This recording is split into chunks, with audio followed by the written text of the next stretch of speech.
April 9th, 1942. Third Lieutenant Norman Reyes, broadcasting from somewhere in the Philippines. Ladies and gentlemen, good evening. Bataan has fallen.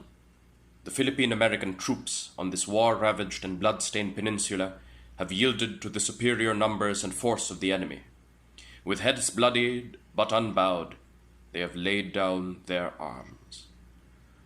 The world will long remember the epic struggle that Filipino and American soldiers put up in the jungle fastness and along the rugged coast of Bataan. For 3 months, they have stood up uncomplaining under the constant and grueling fire of the enemy. Besieged on land and blockaded by sea, cut off from all sources of help in the Philippines and in America, the intrepid fighters have done all that human endurance could bear. For what sustained them through all these months of incessant battle was a force that was more than merely physical.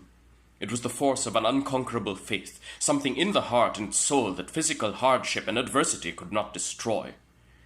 It was the thought of the native land and all that it holds most dear, the thought of freedom and dignity and pride in these most priceless of all our human prerogatives.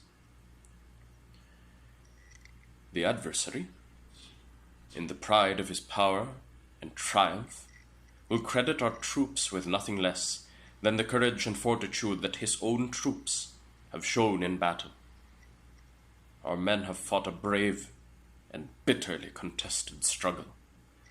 All the world will testify to the most superhuman endurance with which they stood up until the last in the face of overwhelming odds.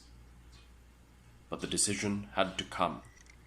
Men fighting under the banner of unshakable faith are made of something more than flesh, but they are not made of impervious steel. The flesh must yield at last. Endurance melts away, and the end of the battle must come.